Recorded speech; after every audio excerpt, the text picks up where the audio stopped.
إلهي نجنا واكشف جميع أذية وصل مكائد العدا والطوف بأهل البدر يا الله.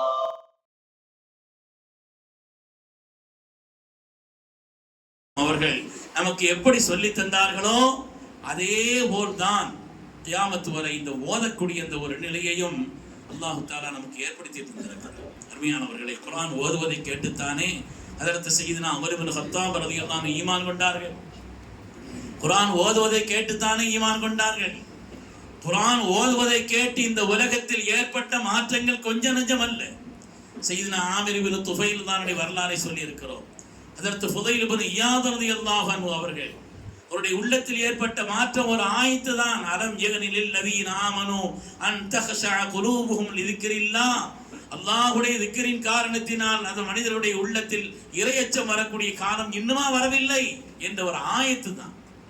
அருமையானவர்களை, எத்தனை தடவை கேட்டிருந்தாலும் கூட ஓதுதல் என்பது இருக்கிறது, உண்டாக்கக்கூடிய தாக்கம் என்பது சாதாரணமானதல்ல. குர்ஆன் ஓதுவதை கேட்டு எத்தனை பேர் ஈமான் கொண்டார்கள். குர்ஆன் ஓதுவதை கேட்டு ஜின்கள் இஸ்லாமானதை குர்ஆன் ஷரீஃப் சொல்கிறது. இன்னா சமிஅனா குர்ஆனன் அஜபா, நாங்கள் உன்னதமான ஒரு குர்ஆன் ஷரீஃபை அதை ஓதுவதை நாங்கள் கேட்டோம் என்று குர்ஆன் ஷரீஃப் ஜின்கள் ஓதியதை கேட்டு ஈமான் கொண்டதை அல்லாஹ் தஆலா குர்ஆன் ஷரீஃபிலே சொல்லி தருகிறார்.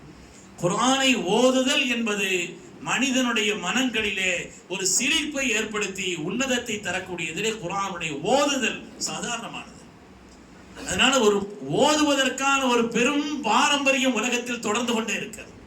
ஓதுதல் என்பது குர்ஆனுக்கு நாம் செய்யக்கூடிய கடமைகளிலே உன்னதமான கடமை. உலகத்தில் உள்ள புத்தகங்கள் எல்லாம் கருத்துக்களால் தான் முக்கியத்துவம். உலகத்தில் எல்லா நூல்கள்லையும் எதை கொண்டுங்க முக்கியத்துவம்? கருத்துக்களை கொண்டுதான். பைபிள் உலக மொழிகள் எல்லாம் அச்சிடப்பட்டிருக்கிறது என்று சொன்னாலும் கூட பைபிளினுடைய அசல் என்ன வார்த்தை அது இருக்காது, அது அதனுடைய மொழிபெயர்ப்பு இருக்கும். ஆனால் குர்ஆன் சரி, உலகத்தில் எந்த மொழியிலே நீங்கள் மொழிபெயர்த்தாலும் சரி, அதனுடைய ஒரு பக்கத்திலே அதனுடைய மூல மொழியான அரபியிலே உள்ள குர்ஆன் இருந்துதான் ஆக வேண்டும். அதுக்கு பேரு தான் குர்ஆன். இல்லைன்னு அதுக்கு பேரு குர்ஆன் இல்லை, இல்லைன்னா தர்ஜுமான்னு சொல்லலாம், மொழிபெயர்ப்புன்னு சொல்லலாமே தவிர குர்ஆன் என்ற பெயரை இடம்பெறாது. குர்ஆன் என்று வேண்டுமானால் அதனுடைய உலக புத்தகங்கள் அனைத்திலேயும் அதனுடைய கருத்துக்கள் தான் முக்கியத்துவம் என்றால், அருமையானவர்களே, பல மொழிகளிலும் குர்ஆன் ஷரீஃப் தர்ஜுமா செய்யப்பட்டிருந்தாலும் கூட அதனுடைய அடுத்த பக்கத்திலே மூல மொழி இருந்தால்தான் அதற்கு பேர் குர்ஆன் ஷரீஃப். அதனாலே குர்ஆன் ஷரீஃப் என்பது இருக்கிறதே, அதனுடைய ஓதுவதை கொண்டும் கூட அது உன்னதமான ஒரு பாரம்பரியத்தையும் ஒரு பண்பாட்டையும் நமக்கு இஸ்லாமிய நடைமுறையும் சொல்லித் தருகிறது. சூரத்துல் பையினா லம் யகுனில் லதீன கஃபரு ஆயத்து இறங்கிச்ச கண்மணி ரசூலுல்லாஹி ஸல்லல்லாஹு அலைஹி வஸல்லம் அவர்கள் சையதுனா உபய் இப்னு கஅப் ரலியல்லாஹு தஆலா அவங்களை கூப்பிட்டு சொன்னாங்க, இன்னல்லாஹ அமரலி அன் அக்ரா அலைக்கல் குர்ஆன். ஹஜ்ரத் உபய் இப்னு கஅப் அவர்களே, அல்லாஹ் தஆலா இந்த சூரத்துல் பையினாவை லம் யகுனில் லதீன என்பதை இதை உங்களுக்கு ஓதி காட்டும்படி என் ரப்பு எனக்கு கட்டளையிட்டு இருக்கிறான்னு சொன்னார். ஓதி காட்டும்படி எனக்கு என் ரப்பு கட்டளையிட்டு இருக்கிறான். ஹஜ்ரத் சையதுனா உபய் இப்னு கஅப் தான் கேட்டார்கள், அல்லாஹ் சம்மானில என் பெயரை சொன்னானு கேட்டாங்க. நாயகமே, என் ரப்பு பெயரை சொன்னானா? காலசெல்லாம் சொன்னாங்க, ஆம், துக்கிர் தொழிந்த ரப்பில் ஆலமீ, ரப்புல் ஆலமீனா நான் நினைவு கூறப்பட்டிருக்கிறேன். அல்லாஹு தஆலா என்னுடைய பெயரை, தகப்பனாருடைய பெயரை சேர்த்து சொன்னான் என்பதை கேட்டு கால நாம் ஆமான் சல்லாஹ் ஃபதரஃபத் ஐனா, கண்களிலிருந்து கண்ணீர் வடிந்தோடியதாக வரலாற்றில் நாம் பார்க்கிறோம். அருமையான பெருமக்களே, இன்னைக்கும் குர்ஆன் ஷரீஃப் ஓதப்படுகிற காரணத்தினால்தான், இது அடிப்படையான விஷயம், ஓதப்படுகிற காரணத்தினால்தான் 1400 ஆண்டுகளாக அதை கடந்தும் கூட உருமாறாமல் குர்ஆன் இருக்கிறது என்று சொன்னால் ஓதப்படுவது முக்கியமான காரணம். மற்ற வேதங்கள் எதுவும் ஓதப்படுவதில்லை.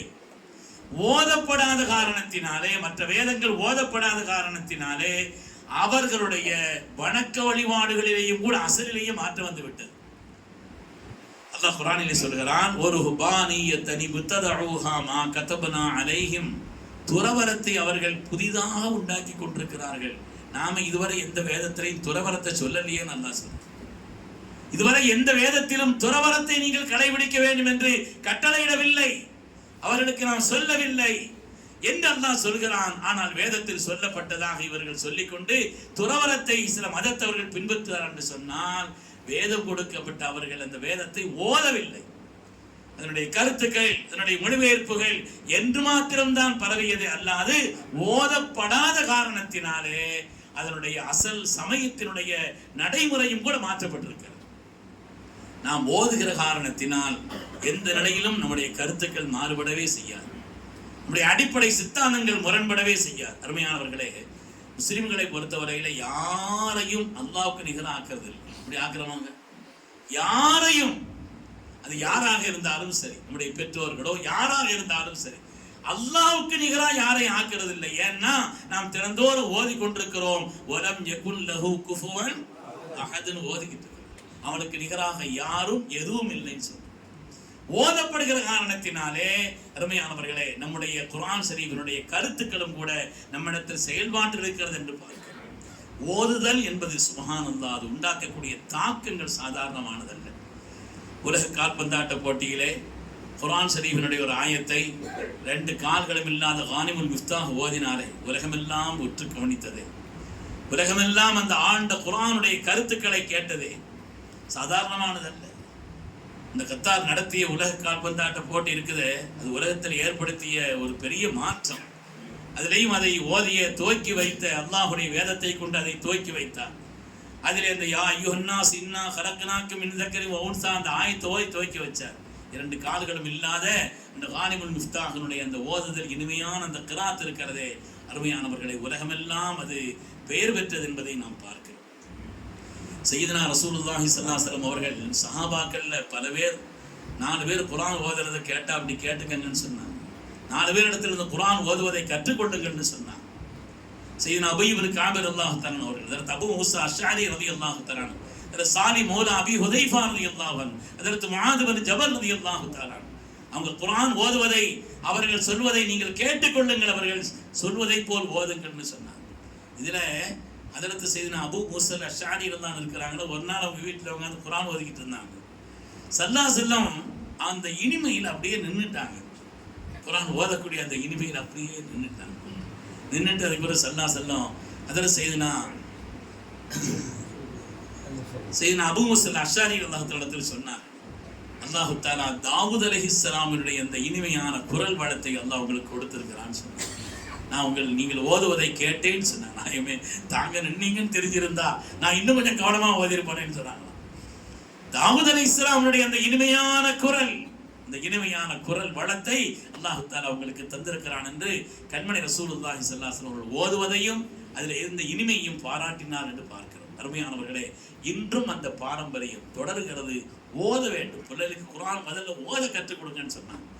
ஓதுவது என்பது சாதாரண கருத்துக்களை விளங்குவது, அதனுடைய செயல்படுவது அடுத்தடுத்த முக்கியமான விஷயங்கள் தான். ஆனால் பிரதானமான காரியம் ஓதுவது. ஒரு எழுத்தை நீங்கள் சொன்னால் 1க்கு 10, தொழுகையில் நீங்கள் ஓதினால் 1க்கு 70. ஓதுவது, ஓத கேட்பது. ஓதுவது என்பது எப்படி பாரம்பரியமானதோ அதே போல் ஓத கேட்பதும். ஜிப்ரீல் அலைஹிஸ்ஸலாத்து வஸ்ஸலாம் அவர்கள் ஒவ்வொரு ரமதானில் வந்து ஸல்லல்லாஹு அலைஹி வஸல்லம் அவர்களுக்கு இறக்கப்பட்ட முழு குர்ஆனை ஓதி காண்பித்தார்கள். வைதா குரிஅல் குர்ஆன், குர்ஆன் ஓதப்பட்டால் நீங்கள் அந்த நேரத்தில் கவனமாக காது தாழ்த்தி கேளுங்கள், வான்சித்து வாய்வத்தி இருங்கள். அல்லாஹ் தஆலா சொல்றார். ஓதுவதும் ஓத கேட்பதும் ஒரு மகத்தான பாரம்பரியம் என்று பார்க்கிறோம். அருமையானவர்களே, ஜமால் அப்துல் நாசர் இருக்கிறாரு, கமால் அப்துல் நாசர்னு சொல்றாங்க. இந்த ஜமால் அப்துல் நாசர் இருக்கிறாரு, ரஷ்யாவுக்கு போனார். எகிப்திலிருந்து அவர் ரஷ்யாவுக்கு போனார். எகிப்தில் குர்ஆன் ஓதக்கூடிய அந்த பண்பாடுங்கிறது ரொம்ப ஜாஸ்தி. எகிப்து போனவனுக்கு தெரியும், குர்ஆன் ஓதுறதுங்கிறது அங்கே ரொம்ப ஜாஸ்தி. சாதாரணமாக ஒவ்வொரு இடத்துலையும் உட்கார்ந்து குர்ஆன் ஓதிக்கிட்டு இருப்பாங்க. அதை மக்கள் கேட்டு இன்பத்தோடு அந்த காரியத்தை அதில் ஈடுபாடு காட்டுவாங்க. குர்ஆன் ஓதுவதிலே எகிப்தியர்களுக்கு உண்டான ஒரு தனி அலாதி, ஒரு தனி பிரியம் அவங்களுக்கு உண்டு. அதிலே உலகமெல்லாம் பிரசித்தி பெற்ற காரி அப்துல் பாசித் அவர்கள், அந்த எகிப்தினுடைய பொறுப்பாளியாக இருந்த கமால் அப்துல் நாசர், அவர் பயணப்படுகிறார் ரஷ்யாவுக்கு பயணப்படுறார். ரஷ்யாவுக்கு பயணப்பட்ட நேரத்தில் முன்னால் ஒரு தடவை அவர் போயிருக்கிறார் ரஷ்யாவுக்கு. அப்போ அங்கே உள்ள அந்த மதத்தை நம்பாதவர்கள் தானே அவங்க கேட்டாங்கன்னா, இன்னும் இந்த மதத்தை தூக்கி பிடிச்சிட்டு அலையிறியா அப்படின்னு கேட்டுருக்குறாங்க. இல்லையா, நான் வச்சுக்கிறேன்ட்டு வந்துட்டார். அதுக்கு ஒரு அடுத்த ரஷ்யாவுக்கு போகும் பொழுது அரசு ரீதியான எல்லா வேலைகளும் முடிச்சுட்டு என் கூட ஒரு ஆள் வந்திருக்கிறாரு, அவர் 2 வார்த்தைகள் ஓதுறாரு, நீங்க எல்லாரும் கேட்கலாமான்னு கேட்டாரு. சரி இதுல என்ன இருக்குது, வேலையெல்லாம் முடிஞ்சுன்னு சொல்லி ஓத சொன்னாங்கன்னா, ஓத சொன்னால் அப்துல் பாசித் அவர்கள் கண்ணை பொத்தி கொண்டு அவர்கள் ஓதி கொண்டிருக்கிறார்கள். கண்ணை திறந்து பார்த்தால் அவ்வளவு பேரும் அழுது கொண்டிருக்கிறார். ஏங்க அழுகிறீங்க? அர்த்தம் தெரியுமா? ஒன்றும் தெரியாது. அர்த்தமெல்லாம் ஒன்றும் தெரியாது. ஆனால் கண்ணீர் வடித்துக் கொண்டிருக்கிறார்கள். எங்கள் கண்களை எங்களால் கட்டுப்படுத்த முடியவில்லைன்னு சொன்னாங்க. அது என்னன்னு தெரியல, எங்களுடைய கண்களை எங்களால் கட்டுப்படுத்த முடியவில்லை, அதனால் அது கண்ணீர் ஓடி. அல்லாஹ் குர்ஆனிலே சொல்கிறானே, ஒய்தா சமிஉமா உன்சில இலர் ரசூல் தரா அயனஹும் தஃபீது மினத்தம், கண்களில் இருந்து கண்ணீர் வடியும் என்று அல்லாஹ் தஆலா சொல்கிறானே. அதனால அதை ஓதிய காரணத்தினாலே, அந்த ஓதிய நிலையிலே ரஷ்யாவினுடைய மதத்தை ஈடுபாடு இல்லாத, இஸ்லாத்தினுடைய கொள்கையை தெரியாத, குர்ஆனுடைய அர்த்தங்கள் கூட தெரியாதவர்கள் எல்லாம் கண்ணீர் வடித்தார் என்று சரித்திரத்தில் வரலாறு நாம் கேள்விப்பட்ட காலத்தில் படிக்கிறோம் என்று சொன்னால், குர்ஆன் ஓதுது என்பது ஒரு பெரும் பாரம்பரியம். அதனாலே நாம் ஓத வேண்டும். அதை கொண்டு அல்லாஹு தஆலா அவருடைய வேதம் பாதுகாக்கப்படுகிறது. அது ஓதுவது, ஓத கேட்பது, அந்த பாரம்பரியம் தொடர வேண்டும் என்பதை குர்ஆன் ஷரீஃபினுடைய கருத்து எப்படி முக்கியமோ அதே மாதிரி அதை ஓதுவதனுடைய கவனம் முக்கியம். குர்ஆன் ஷரீஃப் ஓதுவதற்கு, அதை தொடுவதற்கு முதல்ல ஒது, குர்ஆனை கண்ணியமாக நாம் என்ன செய்யறது, அணுகணும். குர்ஆன் ஷரீஃபை ஒதுவோடு நாம் தொட வேண்டும். அதே போல குர்ஆன் ஷரீஃபை ஓதுகின்ற நேரத்தில் கிபிலாவை முன்னோக்கி அமர்ந்து நாம் ஓதுவது, குர்ஆன் ஷரீஃபை நாம் ஓதுகின்ற நேரத்திலே அஊது பிஸ்மியுடன் அதை ஓதுவது, குர்ஆன் ஓதுகின்ற நேரத்தில் ஒரே அங்கங்கே திரும்பி பார்த்துட்டுலாம் இருக்கக்கூடாது. முழு கவனம் அதில் இருக்கணும். மிக்க அவசியமான ஒரு நேரத்தில் நாம் திரும்புவதாக இருந்தாலும் கூட நிதானமாக குர்ஆனை நாம் மூடி, அதற்கு பிறகு நாம் குர்ஆனுடைய கண்ணியத்தையும் அதனுடைய உயர்வையும் மனதில் கொண்டுதான் அந்த காரியத்தில் நாம் ஈடுபட வேண்டும். குர்ஆனுக்கு மேல ஒரு பொருள்களை வைக்கக்கூடாது, அதனுடைய கண்ணியத்தை பேண வேண்டும். அருமையான பெருமக்களே, அல்லாஹு தஆலா குர்ஆனுடைய கண்ணியத்தை பேணி அதை சிறப்பான முறையில் காலமெல்லாம் ஓதுவதற்குண்டான உயர்ந்த ஒரு நிலையை அல்லாஹ் நமக்கும் ஏற்படுத்தி தந்தருள்வானா. குர்ஆன் ஓதுகிற காரணத்தினால் என்னென்ன பயன்பாடுகள் குர்ஆனில் சொல்லப்பட்டிருக்கிறது. குர்ஆன் ஓதுவதனால மாத்திரம் 70 பயன்பாடுகள் இருக்கிறது. 70 பயன்பாடுகளை பெருமக்கள் எழுதுவார்கள். துன்யவியான உலக ரீதியான பயன்பாடுகளை எழுதுகிறார். அவ்வளவு பயன்பாடுகள் இருக்கிறது. அல்லாஹ் தஆலா அப்படிப்பட்ட ஒரு மகத்தான பாக்கியத்திற்கு சொந்தக்காரர்களாக நம் எல்லோரையும் அல்லாஹ் ஆக்கி அருள் புரிவானாக. குர்ஆனோடு உள்ள நம்முடைய தொடர்பை அல்லாஹ் அதிகப்படுத்தி அருள்வானாக. ஆமீன் ஆமீன் யா ரப்பல் ஆலமீன். வ ஆகிரு தஅவானா அல்ஹம்துலில்லாஹி ரப்பில் ஆலமீன்.